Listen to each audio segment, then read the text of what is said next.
Hi, everybody. I'm Jordan Ostroff with LegalEase Marketing, and this is Exhibit A Attorneys, where we interview attorneys and other experts across the country to talk about what it truly takes to be the Exhibit A of a successful attorney.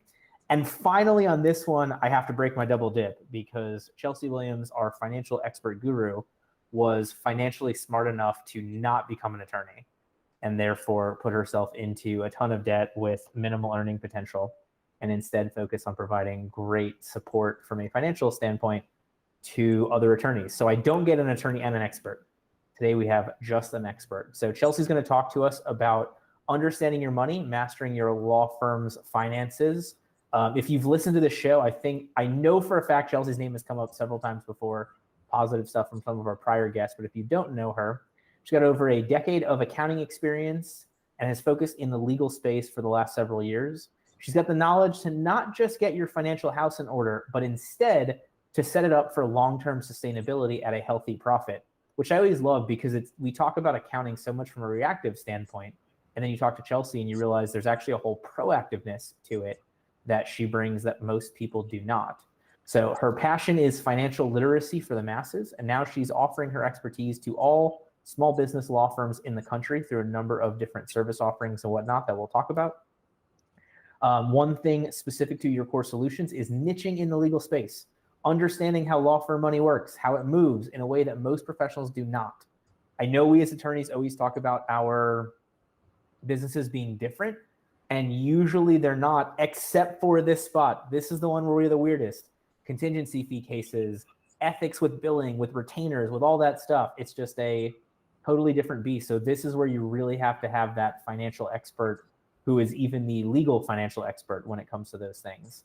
So Chelsea and her team know the common struggles that attorneys face and know how to overcome them. Did I miss anything there? I think you got it all. It's pretty good. All right. I mean, you wrote most of it, so I got to vibe a little bit off of it. It makes it a lot easier. So like I said, today we were talking about understanding your money, mastering your law firm's finances. We'll get to that in about 20 seconds. But while that's going on, I want to make sure for those of you who are listening, not watching this, but those who are listening, we've got a couple ways to stay in touch with Chelsea and her team. LinkedIn.com/in/Chelsea-M-Williams. Facebook.com/yourcoresolution. Instagram.com/core_solutions_group. And www.yourcoresolution.com. All right, so we'll get into that in about 10 seconds, but I want to talk about our previous episode. That aired last Thursday. We had Nicol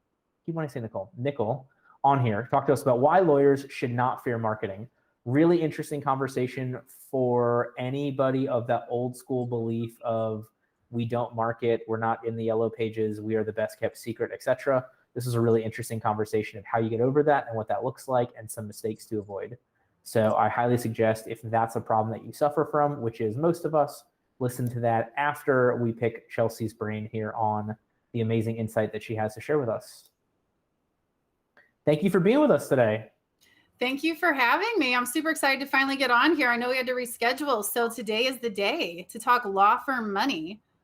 Yeah, I mean, I'm excited because I've just been, duct taping my finances together. So I figure I'm going to get a bunch of takeaways from this chat. Oh my gosh. And the thing is, that's so normal. I can't. So one of the things that was obvious to me when I got into this niche is that lawyers carry a lot of shame around their money. You mentioned you go to law school, and aside from debt, you get this wonderful kind of in the box thinking where you feel like you have to be, you hold yourself to this standard and you should understand all of these things and you're super smart and everybody sees you as this super smart, successful person. And then you get to the finances when you open up your own law firm and you're like, crap, I don't know what I'm doing. I'm not really sure. And most attorneys will hold it so close to them because they're terrified for anybody to look in and see, I don't know what I'm doing with my money. And, most of the people that come to us come in that state of mind. And so it's one reason why I really enjoy what I do here. I made a list of the top 10 money myths. And the first one is that my law firm is a unicorn and no financial system will work for me because I'm so different, because I have contingency-based settlement fees and my revenue patterns are volatile. But the truth is that is not the case. There are systems and processes that you can put into place to manage all of these things and give you that financial clarity. So I've really enjoyed working with attorneys. I've found it's a challenge for sure, but I really enjoy it. When I first opened my doors, there was this one particular question that I would ask all the attorneys that I spoke with that called me or that allowed me to network with them when I was first getting started. And that was, why did you become an attorney? And why did you open your own practice around it? And the responses that I got were like heart-filling. They were very, very noble and almost heroic. And, a lot of attorneys set out to make a difference and create impact, even if it's just in one family or if it's on a larger scale. But money can be one of those things that really bogs us down if we don't address it. So I think that's one of the more important things, is to kind of face the books, right? Face the money. Well, and I'll give you the why, because look, most lawyers are going off of, or at least taught that you're going to go off of billable hours. And so what that means is the $250 an hour lawyer is better than the $200 an hour lawyer, and the $300 an hour lawyer is better than the $250. And we get this whole concept of our time being literally worth money, and therefore all of our value coming in the form of money, I think. Yes. And which is so contradictory to being an entrepreneur, because that's what you are when you open up a law firm, right? You're an attorney and you're also an entrepreneur. Entrepreneurs, there's two different ways to earn money. Okay. There's fixed revenue, fixed income, and residual income. Fixed income says you're trading dollars for hours. And that's that mentality that traditionally the industry is coming out of, because we're starting to see that change, right? We're starting to see flat fee and value-based pricing more often. Yeah. And so getting away from that fixed dollar for hour mindset and into that residual revenue of, you set something up once and you monitor it and it has repeatable systems. So you have consistent results. You set it up right once and you continue to make money off of it over and over again. So I think that's one of the mindsets that, we really have to aim to break. And it's one of the things that I can really relate to with the legal industry, because coming from a tax and accounting industry, we both deal with government agencies, which are slow to react, slow to respond, resistant to change. Like, the best thing that COVID gave us was a jolt forward in the industry in terms of technology and efficiency and getting more with the times, right? And so, but we take that, or at least like on 2005 instead of 1985. Yes, which is huge in such a small time, right? So I know you had mentioned you made your top 10 list of money myths. Is that what you want to go through, or do we want to have more of a conversation on the mastering your law firm's finances? Yeah, I think it's really important to touch on them, and it really is part of mastering your law firm finances. Perfect. So anytime that I talk about money, so we are putting together a virtual course right now that you can go and enroll in. It'll be launching next month or soon after. And even in my course, I have an entire module dedicated to money mindset and money habits. Money is a vessel. It's a thing that we can use. It's a resource. That's it. We make it to be this bigger thing than it really is. But the resource or the tool is really a reflection of what's going on by the user, by the person that's using the tool, right? And so we are not taught about money. Law school didn't teach you a lot of what you needed to know about being a business owner, right? That's up to you. You could say anything that you need to know, and I think that sentence is perfect. Correct. Nothing. It taught you nothing you needed to know about being an entrepreneur, right? You have to be the one that goes out and does that. And my favorite part about owning my own business and being an entrepreneur is that it is solely dependent on me. My business is only going to grow as much as I am willing to face my own mistakes and learn and grow from them, right? And money is no different. See, that's interesting, because I have the opposite view on at least the law firm and the marketing company is getting there, where like it's better off without me. Like I guess at its core, I have set up the right people in the right spots, but I was going to say though, but why is that though? Is that because you can be honest about what you need to delegate, right? You're honest with yourself that it's best to run without you, or you've set it up to a place where you have a goal and objective and you've created the repeatable systems and processes to be able to move on to another venture? Oh, definitely a good combination of those. Cause like I know that I am terrible at most things. Like I have my very narrow window that I can go, super deep on, and I try to stay in that window. Yeah. And I mean, money is no different, right? We all have to face our demons with money. And so, I lean a lot on science. I love human psychology. I love the science of the brain and our neurons and how all of that stuff works. And, science has proven that by the age of seven, we have already established our core values and beliefs around At most of life. 7 years old. 7 years old. Whoa. Yes. Imagine that. Like there you are sitting in second grade and suddenly you're like, boom, this is how I'm going to view the reality for the rest of my existence. And not to say that things don't happen after 7 years old that contribute to your current belief system, but what you're taught and what you observe for the first 7 years of your life really dictate your beliefs up until through your adulthood. So, like in my course, we go through an exercise where we ask ourselves, what did your parents teach you about money through the age of 7, right? And here's what I'm looking for. So me, for example, my dad was a semi driver. He was over the road for 14 hours a day. So he was hardly ever home. My quality time was at 4:30 in the morning when he would wake me up to have oatmeal with him before he went on his route. And then he would be gone for the rest of the day, right? So in my mind, money was something that you sacrificed a lot of things, including family. You worked long hours, right? It was a very scarcity way to think about money. And there was also a lot of guilt of asking for things that cost a lot of money, right? Because we're like a middle class family.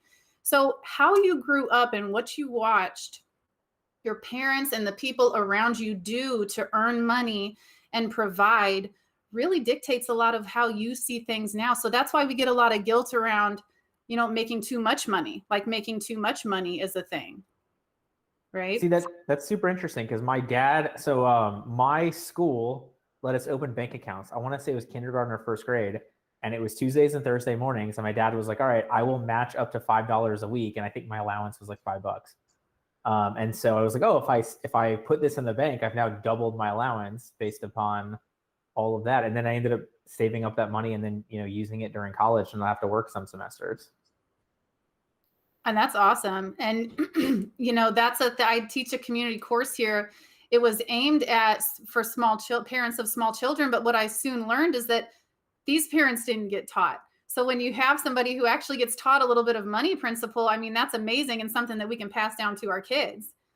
But getting over, those mental blocks, right? Money coaching, money mindset coaching is a thing. People make really good money being a money mindset coach. So getting over that whole mental block of where are you standing in your own way when it comes to your money is kind of like the first step to me, because no matter what you put into place after that, you're always going to have these limiting beliefs and these mental blocks around money if you don't address those. But then we get into, what I see a lot in law firms, which is not really wanting to delegate that thing, right? Like, when do I delegate? And also what to expect. I think it's very unclear for a lot of people. If you have a bookkeeper, what exactly are you supposed to expect from them versus if you have an accountant and a tax preparer, and who's the financial advisor and what are their roles? And I call those your key financial players, right? Knowing who those people are, how they contribute, and what to expect from them.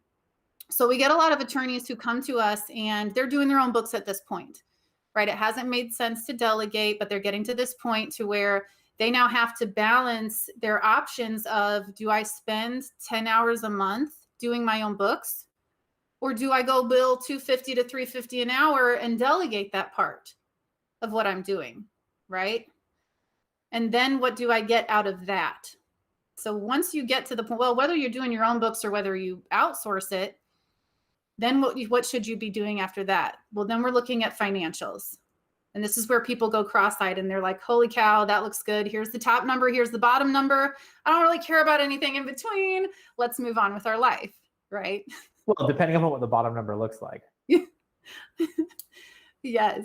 So understanding those, like, what do I do with these? Here are my numbers. Here are my financials. Okay, what do I do with them? And even before you can get to the question of what to do, we address how are they presented, because that matters. How your financials are presented to you. So when you're working with your bookkeeper, you're working with your accountant, If you can't look at your financials and understand where your money is coming from specifically and where your money is going specifically, and in even groupings, right? Like, so what are your fixed, overhead, variable expenses? Then you need to rework your chart of accounts. And so your chart of accounts is an accountant term, and it pretty much stands for how your accounts are named. So when you look at your income statement, your revenue chart of accounts, does it say legal fees earned, or does it say, divorce, criminal defense, PI? Are you separating your revenue and tagging it so you know how much of each practice area or matter type are you bringing in? Because that's how people establish flat fees, right? You can't measure what you can't see. And it's all about data collection and data presentation. And that's when you can start working with your numbers to really start slicing and dicing them. And so I think that's another important piece that really overwhelms a lot of people, is looking at those financials and being like, okay, how do I make a decision based off of these? See, that's so interesting, because like one of the biggest things we do on the marketing side is lining up, UTM codes, call rail tracking, whatever. So it's like, all right, ad A goes to landing page A, goes to contact form A, comes into, these batch of cases. But what you're saying, it makes so much sense to keep that going of like, all right, I've got this bucket and this bucket and this bucket. What of those are, financially worth it? Or what am I bringing in each of those different practice areas? Absolutely. And tying all those data points together, because especially with marketing, I'm sure you've got data coming from, 10 different places, right? So making sure that all the data is being captured. And marketing is one of the things that I speak a lot to when it comes to money, because I am no marketing expert, but I do know that marketing is data driven, heavily data driven, right? And part of the metrics from the numbers side, from the money side is there an ROI here? Is there a return on investment? I like using the vending machine versus the slot machine method. Like, do we have proven results here? Because marketing is one of the most common places that you can waste money in any business. Oh, right? Absolutely. 100%. You know that better than anybody, right? Absolutely. And sometimes people don't listen to me about what's a waste of money, but so be it. And that's why I love numbers. If you make sure that the data going in is accurate, because garbage in, garbage out is a thing, right? But if the data going in is accurate, numbers don't lie. We don't have to your marketing person can't fluff it up and be like, oh, this is working. And no, because the data is right here, right? And so it's super important to collect that data and to crunch it. And that's why I focus a lot on marketing, because it's data driven. We can tie the money to the metrics and make sure that things are working. Most of the time. There's some that are still semi-intangible, but yeah, no, I totally agree with you. And that's I feel like that's the part that we, what's the opposite of standardized, that we make unique so much more, is like, what are we tracking? How are we going to track it? And then what numbers are we actually trying to, mess with? Usually it's number of cases, which leads to revenue, et cetera. But even that then goes back into the financials of what's your average case value per, type of case, or especially for PI, what's your average settlement over average amount of time? That becomes a huge thing to figure out what's worth it. Yes. And it's not always monetary, right? Profits are not just monetary. ROI is not just monetary. It may not be a sale that you're tracking, it's traffic, right? So even understanding how numbers tie into the non-monetary pieces of your business and what are the needle movers. And if it's not on the financials, there are other KPIs, right? But it can be tracked back to the numbers. So tying the two together matters for sure. So what are some of these other, common financial myths or issues, or, your top 10 tips? Well, so one of the things that we heavily promote, have you ever heard of Profit First? It's a book by Mike Michalowicz. I have. I love that book. I really enjoy Mike's cheesy sense of humor. I feel like me and him relate there. But it promotes this bank account budgeting system, because here's the other side to tracking your numbers, right? It's managing the cash, because those are kind of two different things, right? We have these numbers, but it's usually representative of a time that has already passed. It's not present. So managing the cash is more of a right now and also the immediate future function, right? So for that, we really like the bank account system that Mike lays out in his book, Profit First, where we have multiple bank accounts and each bank account has a designated use, right? So one is just for payroll. One is setting aside for taxes for the end of the year. We have a profit account that is a glorified savings account, really. It's more so to exercise that delayed gratification, out of sight, out of mind, set it aside and leave it, right? And then even credit card strategy. So one of my money myths is credit cards are a bad thing. Don't use credit cards. That's untrue. The misuse of credit cards are what is going to get you in trouble. You can actually make money on your credit cards instead of paying interest. Right. Yeah. But it's not that the credit card's bad. It's that the interest rate on the credit card is bad. Well, you can have high interest rates, but I'm talking the user of the credit card is bad, right? The person swiping not bad, but the person swiping the credit card is the reason why the credit card is being seemingly a bad outlet, right? Because you're charging more, there's no debt management, you're overspending essentially. And one of your credit cards is just a mode to do that. So credit card strategy is something that we work with law firms on a lot too. They'll have designated credit cards for, say, client advance costs, because those are those are tracked separately, right? That's an important section in your chart of accounts to track transaction by transaction. By using a designated credit card, they can isolate client advance costs and pay the credit card off every month, never accrue an interest fee, get the points, cash the points in on Amazon or a travel ticket or whatever the case may be. And, do that across multiple credit cards. I have some clients that love credit cards and they've got like 10 credit cards, but it's all a strategy that inevitably helps organize their spending, make it easier to see. And they don't really pay any interest, but they collect the points. So essentially they're making money off of credit card companies. Hey, it makes perfect sense, because obviously otherwise the credit card company's making money off of you. Exactly. But again, we're not really taught this stuff. We're kind of thrown a credit card application at the age of 18, like, hey, you don't have a job, but you need money, right? And here's a free bag. Here's a free drink ticket. Here's a free ticket to the movies. Whatever it is. Yeah. There's all sorts of tips to crack open that card. Exactly. Yeah, but it doesn't come with, instructions on how to make sure that you don't overspend. And the fact that you're going to have to make a payment each month, and what your interest rate is, and what you're going to pay over time, and what that laptop really costed you after all was said and done. So cash strategy is important in law firm too. The physical use of your cash, how you manage it.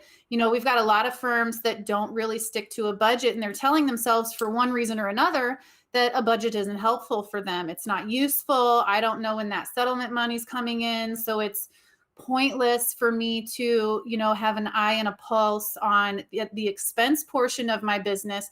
And it's simply not true. And especially with those cash management, those bank systems, let's take a settlement revenue model, for example. If you have this multi-bank account structure and you get a big settlement, it's all going to go into your income account and get dispersed by ratios, according to your historical numbers, into those other accounts. And what's really going to happen there is that now, because you have a budget, even if it's most helpful for expenses, now that one settlement is going to get you 6 months down the line should you not make a penny more. Whereas before it would be, well, I hope that in 3 to 6 months we're still okay, right? It's having that financial visibility and knowing what your numbers are that creates the peace of mind that a lot of people are lacking. Yeah, it makes perfect sense. I know that has been I want to find the right word here. Of all of the personal injury attorneys that I've talked to, the ones that have that concept or know that like the case average, used to close in X number of months and now it's, Y number of months. Those like little extra things here have made it so much easier than looking at a bank account and being like, why is this so much lower than it's ever been? Well, there's been no court for 16 months now in some areas. Yeah. And we saw that a lot, in COVID, especially with, PI and other practice areas. And so again, what is your strategy? What is your safety net? COVID caught a lot of people off guard financially. Statistically speaking, only one in 5 Americans has savings enough to go without a paycheck. The same thing could be seen for businesses when COVID hit. We got a lot of calls. It turns out that people care more about their money when it's in jeopardy. And most people were not prepared. They did not have that safety net. So it was really a reality check for a lot of people. That's another money myth, is that it's too early to, or, I don't make enough to start saving, or I can't save enough, so I'm not going to start now. I'm here to tell you saving is much less about how much you can save and more about developing that habit. Money mindset, money habits, right? One of the habits of the wealthy is that they actually save 20% on average of what they bring home. A lot of times you'll hear 10%. They are professional savers, but it's not about the amount as much as it is exercising that habit of, as soon as you receive money, put some of it aside and don't touch it. Like, just understand that it's going to be there, when you need it. And so, another strategy that a lot of people employ in PI specifically is having a line of credit on standby. Even if they have that rainy day fund, something like COVID happens, they have that additional safety net. Now, it makes perfect sense. I know I was reading something, the numbers might be off, but it was like, if you save, X number of dollars from 25 to 35 at 8%, by the time you retire at 65, it was like $4 million. And if you save the same amount of money from 35 to 65, it was like $1.5 million. It was just crazy to see how quickly well, I guess not quickly, but how much it adds up over time when you aren't looking for those quick savings here and there. Yes. And furthermore, if you invest it, the power of compounding interest, that is how generational wealth is created. Yeah, but it takes that habit. How much do you work with firms on how to do that inside of the firm? That's what we focus on. But my personal hope, like the hope in the back of my head, is that our clients take the principles and the strategies that we teach them into their personal life. And we've had clients approach us to help them cross over into that personal arena of their life and set up a financial game plan like that. No, it makes perfect sense. I just know, like, as we transition to more PI over the last, 3 or 4 years at this point, I was like, the firm needs a investment account, same like the line of credit, same like the rainy day fund, whatever. And obviously, it is in like government-backed bonds getting, less than inflation or whatever it is, but it's there and it's doing something better than sitting in a checking account for nothing. Yeah, we didn't go into business to work 60 hours a week and, leave it with nothing, right? But people get so bogged down with becoming the entrepreneur, with wearing all the hats, that they completely forget to save, to set aside, to invest in retirement, to utilize their business in a tax advantageous way to fund their retirement, so that one day they reach that point of, some people don't like the word retirement. Some people like working by choice. They don't have to work anymore. They can just work for fun, right? But in order to reach that place, you have to start planning now. You have to plan that far ahead, and you have to invest, whether it be in people, processes, or traditional money investments. See, it's very interesting because I very much enjoy 99% of the work that I do. But if I hit like a $250 million lotto or something like that, like, this show would be canceled, guys. And just, or at least I wouldn't be doing it, just to let you know. Okay. Okay. And so here's another thing too, law firms in more and more states, it's now, a lot of attorneys don't see that as an option of exiting, right? Whether you hit the lottery or not, if you can exit your firm for a smooth $500,000, why not? Whether it be bringing on a partner, if you're an S corp and they become a shareholder and purchase the firm for you, or it's a succession firm. There's more often a way to exit profitably, I think, than a lot of us like to acknowledge in law firms. Oh yeah, and don't get me wrong, I am trying to convince my 3.5-year-old to become a plumber or an HVAC technician and not be a lawyer. But hypothetically, if that happened, then yeah, that would be an option. I want to go to one of our questions. Breezy, are you ready for that? All right, so the question's coming up now. Is planning ahead at the age of 48 still possible? And I think I know the answer, but I'm going to send it to you, Chelsea, to give us your expert wisdom. Absolutely. If you work with a retirement planner, they have accelerated programs and strategies that you can utilize and employ to catch up. Is there, I know this is personal to everybody, I know this is going to be different, but are there any obvious 99% of the time changes that happen when you're talking about somebody starting at, 45 versus 25? Other than the accelerated investment, right? So it's probably going to be one of those situations where you have to kind of decrease your living expenditures now for the long game, right? So invest more now, which you do feel at home, which a lot of people don't like, right? Because they have a certain lifestyle that they want to maintain, but it's a give and take, right? So that's the only thing I can see is different there. So correct me if I'm wrong. So what you're saying is it might be, 35% instead of 20% at that age. Yes. Okay. Yep. You're investing more right now to get there because you have a little bit of catch up work to do. But that's okay. And I will say that, a lot of people came up in the market during COVID. If you follow any investors, and I'm not a retirement planner, I have somebody else manage my investments, but if you listen to, the Robert Kiyosaki's and the Tony Robbins, they will tell you that the wealthy, while everybody else is jumping ship, the wealthy saved all of their investing dollars to invest it while everybody else was jumping ship. So leveraging the swings in the market, is something that you can also plan to do from now to then, however many years that looks like for you. All right, I'm going to go to Carlos's follow-up question. I'm going to leave the numbers out, Carlos, just for your benefit here. So if you have, X number of dollars in a 401k from a company when you work there, should you leave it in that 401k or roll it over? Or the follow-up question to that is, who would be the better person for them to talk to about that if that's not you? Yeah, so that's definitely a retirement planner's conversation. So find a retirement planner and talk to them, because it's not a cookie cutter answer. I think a lot of people look for cookie cutter solutions, and especially when it comes to money, investing, there really is no cookie cutter. And you really have to utilize and stay on top of what's happening. For example, one of the CARES packages allowed people to convert their retirement funds with no penalties. It was a great time. A lot of people pulled their money out and hopped all over that market while everybody was jumping ship, right? So, one of the things that we encourage law firm owners to do is touch base with your financial planner at least twice a year, just to get updates, just to give updates. Stay in tune with them, because that way when things like that happen, you're sitting and ready to jump on that opportunity.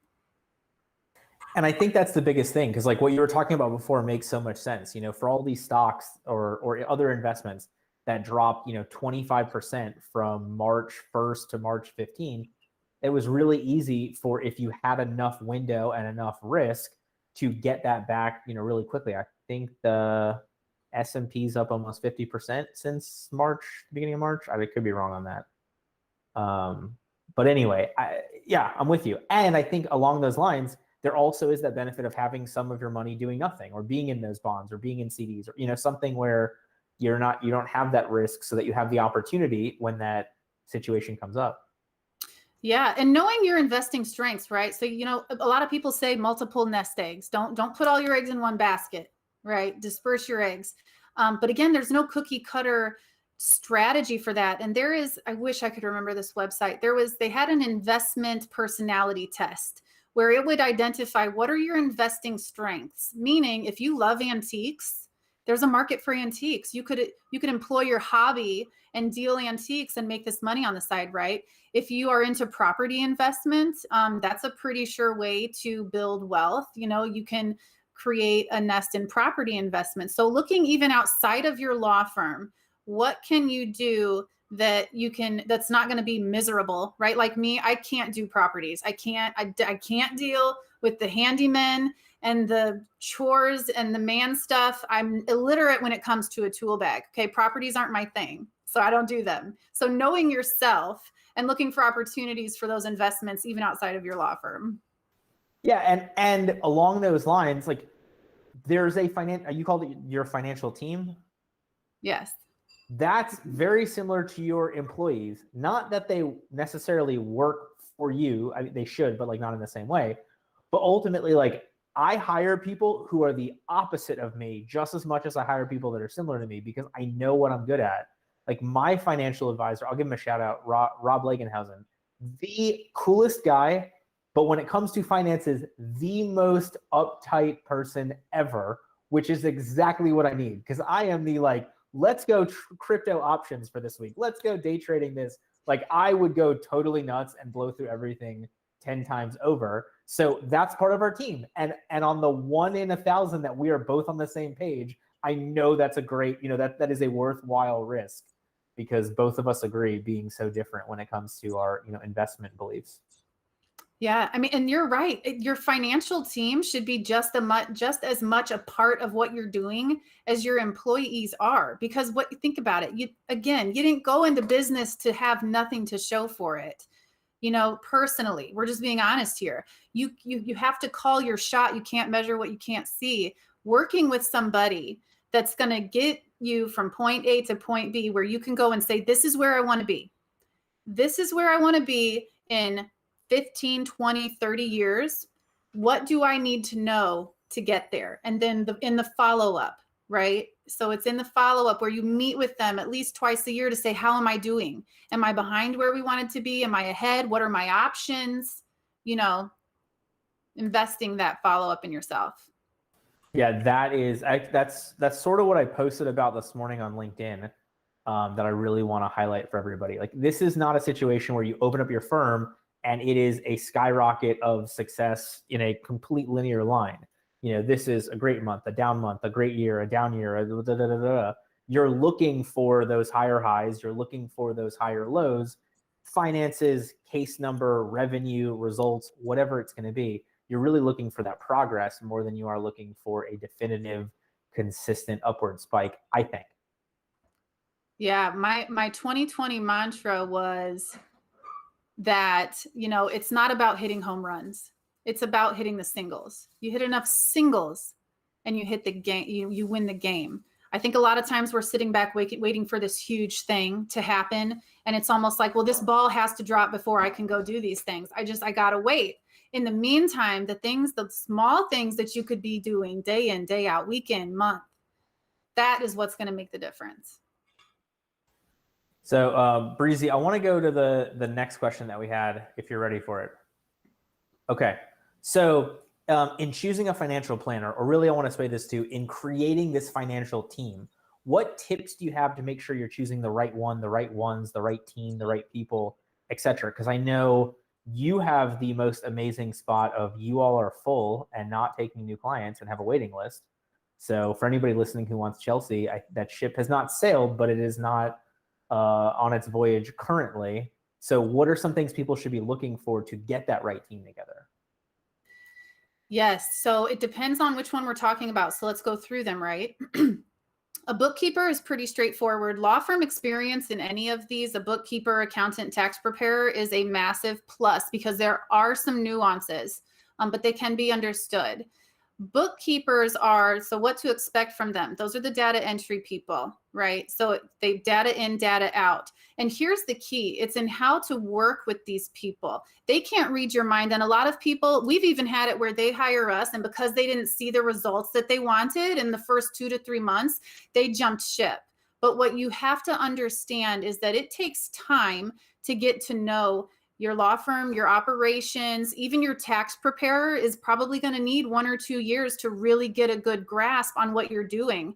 So the key is in the relationship. Can you communicate with this person? Can you be clear enough with yourself to identify what you expect from this person and communicate it to them, right? We have a really good Asana checklist on our website for download of everything that needs to be done and expected from your bookkeeper and accountant and when to do it, right? You guys are welcome to go grab that. And so, for a tax preparer, are they asking you your goals up to the next 3 to 5 years? Because if you have a tax preparer that is only looking at last year and doing what they can for that 1 year and grabbing everything they can for that 1 year, you may be missing out on strategy. Preparing your taxes 1 year at a time is short-sighted. Find somebody who's going to ask you questions about your personal life 2 to 3 to 4 to 5 years down the road.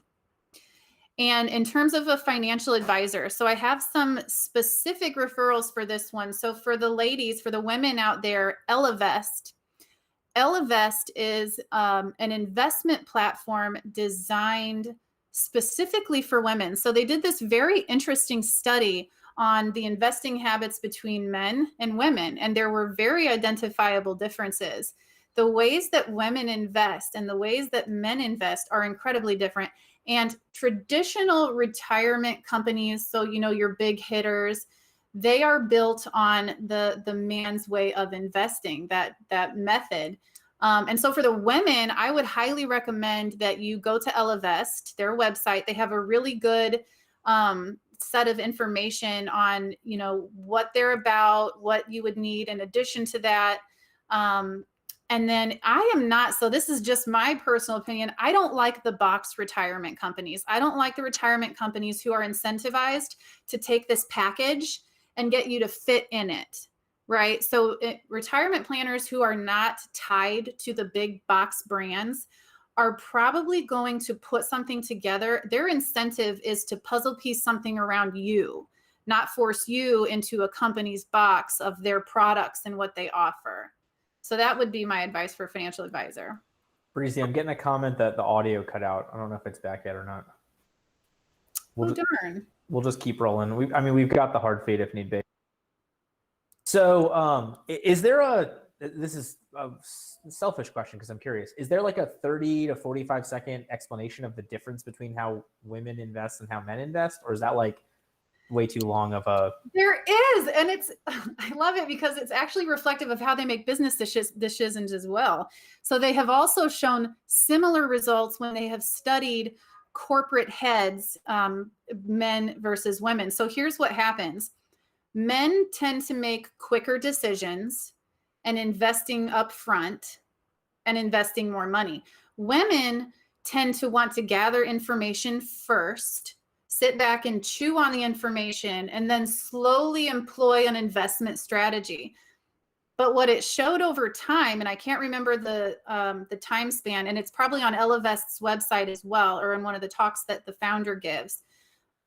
Over the span of time, women actually outperform men.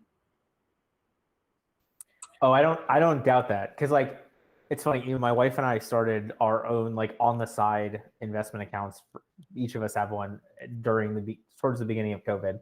And like, I was like, hey, I'm up a bunch. I'm up this, I'm up that. And she's like, okay, well, I'm making a little bit. And then like 6 months later, it was like, all right, I'm down a bunch. And she's like, I'm still making my little bit. I got my steps. So that is absolutely the OffRoad household in a nutshell.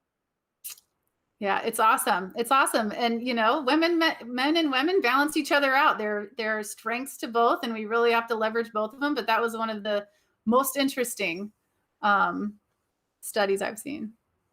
Makes perfect sense. All right. So we've got about 10 minutes left. So I want to make sure, are there any other topics that you want to make sure that we cover? Oh, not specifically. We've covered the mindset, and addressed that as well as habits. I will say, so there's a really good book that I believe everyone should read. It's called Rich Kids by Tom Corley. And it sounds like a book for kids, but it is a phenomenal book. So what they did is they performed a 7-year study and compared the habits of the wealthy compared to the habits of those who were living in poverty. And so the motive for this study, like the end result was money, right? These people that have a lot of money and these people that hardly have any money. But what the study revealed, and this is why mindset has to be a first, a lot of their financial gain and wealth didn't really come from direct activities that have to do with money. It's about investing in yourself. It's about holding yourself accountable. It's about how you communicate, even how you parent, how many books you read, whether you believe in luck or not. I know one of them was people that gamble, or, one of the lines was gambling. And the wealthy, they don't really gamble. But those living in poverty tend to gamble a lot because they believe in luck instead of self-investment and consistency to assure that they get to where they need to go. So that's a really interesting book that really addresses a lot of the mindset and habits around money that I think everyone could benefit from. Awesome. And that's Rich Kids by Tom Corley, Corley. We're going to drop the Amazon link here into the comments for those who are on the Facebook page. That is not an affiliate link. If you find it somewhere else cheaper, by all means, go for it. It just, that was literally the first one that came up when I Googled it. So we've got that coming in right now. And it's so true. Like I'm a weirdo. I think everybody knows that who knows me in any way, shape, or form. And to me, like raising a kid is one long science experiment or like a million shorter science experiments. And so much of it is, all right, this is what my parents did to me. This is how I reacted for it. And it is so totally anecdotal, but I want my kid to have the same reaction, or I want to change what came in. And Rich Dad, Poor Dad to me is a parenting guide. Like that is totally something that I read when I think my kid was 4 months old. And I read it totally from the standpoint of like, how do you instill some of these things in a child or make them self-sufficient or whatever? So you're speaking my language here. Yeah. And what did he do? He took principles and applied them to money through how you were raised by age 7, right? Isn't that like that book, Rich Dad? Right? That's the name of it, Rich Dad by Robert Kiyosaki. Rich Dad, Poor Dad. Yeah. So he talks about, so his dad is the poor dad, which is funny because like, you think like, oh, they're poor. No. But his dad was, is that very similar to my dad? Like my dad delivered mail. That was his job. I think his dad was a teacher or in academia. And he talked about like, got a raise, more expenses, got a raise, got more expenses. And it wasn't that they were poor. It was that they weren't rich. And he goes into like his buddy's dad who owned the laundromat and the grocery store and the house cleaning service and whatever. And from that kind of entrepreneurial mindset, what lessons he learned talking to his, friend's dad working for him, etc. Yeah. Yeah. It's those principles that show up in how we use that vessel, that tool that is money. And it's amazing to me, I don't know, I'm all in this, like not anti-school kick, but on this, what do you have to bring in to support the schooling system? Because obviously like going into $150,000 in debt to get a college degree, most people won't bat an eye at, but then like getting a $10,000 loan to start a business, you're never going to get credit for it. It's never going to happen. And so it's interesting to see like what things we as a society value, which then goes into what do we learn because we're taught the same, structure. Yes. Vera Birkenbill was a German professor, and she has a really hard truth that she preaches to her students and that you can find on a YouTube video. And she says, she has this diagram where there's two avatars of humans. And she goes, when you're born, this is your potential, from a few different aspects. This is your potential as a human being. And this is, as you live your life. And she goes, now normally under any circumstance, you would fill your potential, right? As this human being, she goes, but something meddles in. It's called education. And therefore you were made normal. Right. And so we have this, I'm kind of with you, or we have this system where we are encouraged to live within this box and to take this specific route, right, to college and to do all of these things. But there are people, and there was another study done that college graduates, something like 80% of them didn't use their designated degree. And something like 60 to 70% of them, all the reasons why they went to college, to buy a house, to have a nice car, to get married, to have a kid, are the same things that they have put on hold post-college to pay off student debt. Well, the best one, and I don't want to rag too much on education because obviously I have a crap ton. Whether I use any of it, I don't know. Sometimes I feel like YouTube and podcasts got me farther from what I'm doing now. But like, you go to school and it's like, you need to cite all your sources. And if you copy this paragraph, we're kicking you out for academic dishonesty. And then you start a business, and at least from the law firm standpoint, literally every firm I know is like, well, why did you start this motion from scratch? Why aren't you working off the template? Why aren't you reusing the last motion? Why are you wasting all that time? Why are you billing the client for all that stuff, or the time being unbillable? And it is fundamentally different between what you're taught and how at least our industry operates. Yes, absolutely. I refer to that as the book smart versus the street smart. The book smart is good. It is helpful. For attorneys, it is required. But the street smart is where we go and network with other entrepreneurs, people who have already achieved what we are trying to achieve, right? We're open to change. We're open to out of the box thinking. We're open to all of the things that law school did not teach us, to circle all the way back around, right? About owning your own business. All right. So I'm going to come back on the biggest takeaway, but anything else before we get to that part? Nope. All right. So I want to talk about our upcoming episodes. I will be in Chicago the rest of this week to next Monday. So we're going something a little bit different.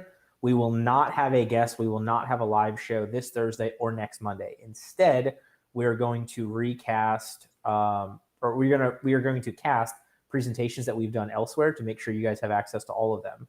So we are going to cast one on how you take your marketing to the next level. So that will be me going through the 5 most common marketing tactics that people do and how you can add something to them. So if you're doing a ton of networking right now, we're going to go into how can you start running ads to get more referral sources? How can you put together a podcast to connect with your referral sources and create content together? And then doing that for ads, for social media, for a couple of different ones. We're then also going to run a presentation that Greg Eisenberg did on UTM codes, CallRail, Google Analytics, and how you track your metrics. So we'll talk about how you take your marketing to the next level. We'll talk about tracking your metrics. If you have any questions from those shows, please drop them on the feed, wherever it is, we will find them, or email me, jordan@legaleasemarketing.com, EASE marketing.com. We will make sure we answer all of your questions because we won't have the opportunity to take them live because those shows will not be live. We will then be back live starting on August 5th. So not this Friday, or not this Thursday, but the following Thursday, August 5th at 1:30 with Sharon V. Sharon's going to talk to us about how you rediscover your passion and create a life you love. For those of you that know me and my handle, Lawyer with the Life, we always love mixing in a bunch of these. So Sharon is also a fellow attorney who has also gone through burnout, who has also gone through a lot of the crap that we were given, and now helps people find the right legal component for them or the right job for them. So she will be with us Thursday, August 5th at 1:30 to talk about how you rediscover your passions and create a life you love. But enough about that. Chelsea, to anybody who's been listening to this for 50-something minutes, remembers absolutely nothing you said except what you're about to share now. What is the biggest piece of advice you have for firm owners or attorneys in general on how they can be the exhibit A of a successful attorney?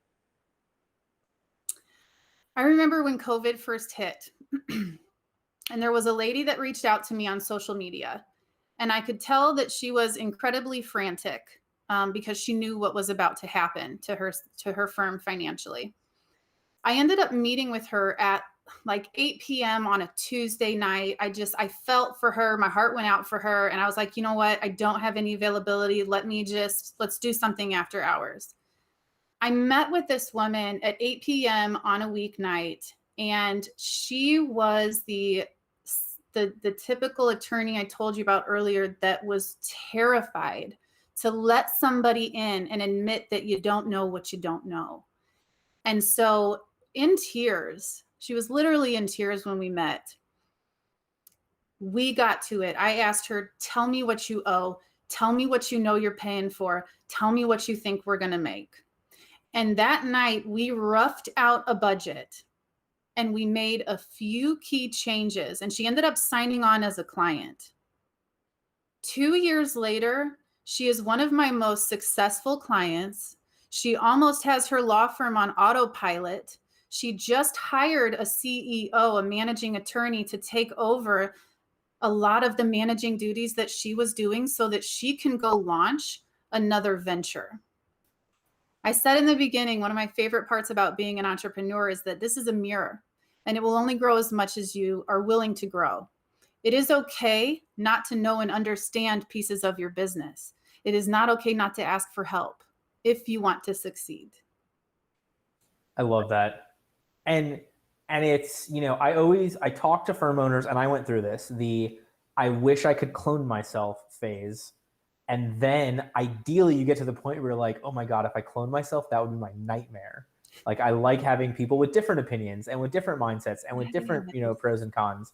But we I think all go through it, barring, as far as I know, there are no law firms that were launched with like $2 million of venture capital money. So at some point it was just you or a very small group, and you've grown from that. But I'm right there. Like, it is about knowing what you need to know, finding the people that know what you don't know, and then putting them in the right spaces, whether that's employees, whether that's vendors, whether that's fractional CFOs, whether that's fractional CMOs, whatever it is. I'm totally there with you. And I am so happy to hear the success that client had. Yes, it's amazing what just asking for help, it can create such a massive pivotal change in your business. All right. Well, thank you so much for joining us today. Awesome. Thanks for having me, guys. Absolutely. Thank you for listening to this episode of Exhibit A Attorneys. If you're interested in becoming the Exhibit A of Successful Attorney, please check us out at legaleasemarketing.com, EASE.